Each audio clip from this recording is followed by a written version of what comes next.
talk about Anna Nicole Smith and Britney Spears. No, I'm not joking. I'm serious. When Anna Nicole Smith died a week and a half ago, we haven't mentioned it, have we? When Britney Spears over the weekend shaved off all her hair, and that was top story, not the build-up for war with Iran, I didn't cover it Sunday. But last night, eating dinner with my family, I thought of those two women. And so now I'll share with you why I'm bringing them up. You have a woman, Anna Nicole Smith, who's beautiful, who's intelligent, and she was intelligent. I've seen interviews with her 10, 15 years ago. She was just completely drugged out every time you saw her, who had everything, who was a billionaire from her marriage and who had made tens of millions of dollars a year from modeling, films, and perfume lines.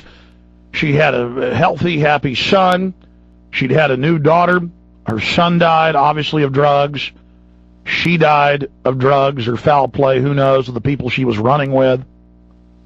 Why do I bring her up? Well, what would it profit a man to gain the whole world but lose his eternal soul? You look at people like Anna Nicole Smith, you look at people like Britney Spears, made hundreds of millions of dollars, in and out of rehab, completely unhappy, going crazy, getting tattoos all over her body, and shaving her head, saying, "Help me, help me." And I don't think that was a stunt. I looked into her eyes on the video of her in that tattoo parlor, and she was completely out of her gourd. Completely whacked out. Totally unhappy. I know people in Hollywood that know her. Totally unhappy. All the drugs, all the liquor, all the sex, all the Bentleys, all the 20-bedroom homes. It's not going to make her happy. And then I just thought about myself. I, frankly, am too happy, too satisfied. I'm so satisfied, I get to the point where I don't even care how I look. In the past, I did. I was more vain. I think there's a balance to everything in life. I think I've gone too far the other direction. I am so fulfilled. I mean, last night I left the Sunday show I do at 6 o'clock. I'm driving home, and I'm up on the overpasses, and I see one of the most beautiful and spectacular sunsets I've ever seen, with gold and silver and red and orange and purple just shooting out, indescribable beauty.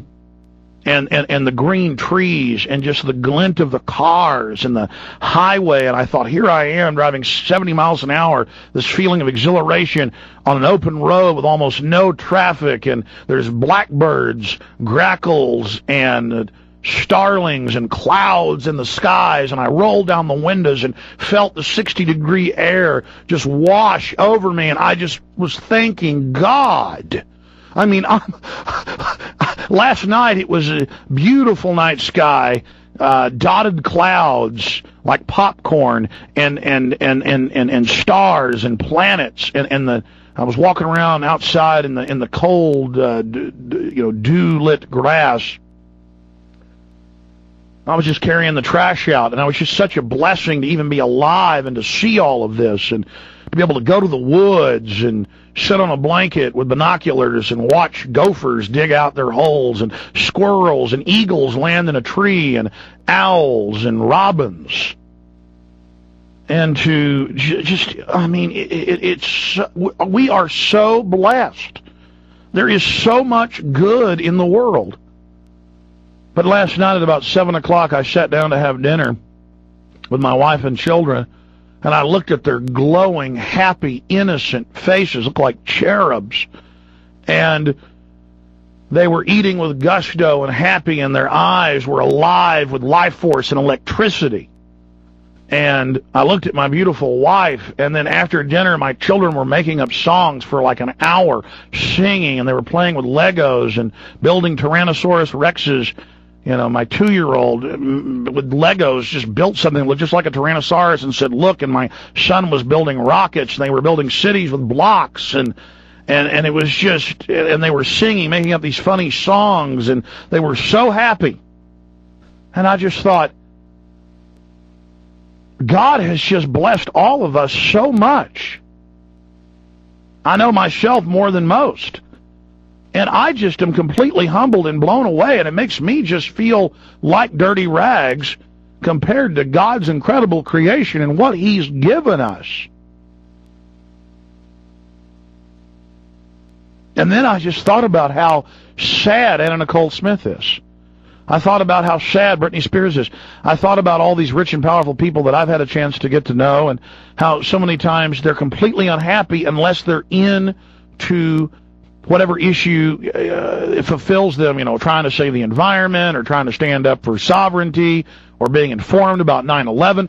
They have a passion. They're involved. They want to make the world a better place. They're happy. If they're not, they're totally unhappy. But there's another type of individual who's evil, who likes power and the exercise of power. They could care less about a sunset. They could care less about beautiful art. They could care less about just all the kaleidoscope of colors and smells and taste and touch and feelings in our world. And there's the endless palette. So many shades, so many shades of 3 dimension, you can't even comprehend it. You can just feel it in your soul.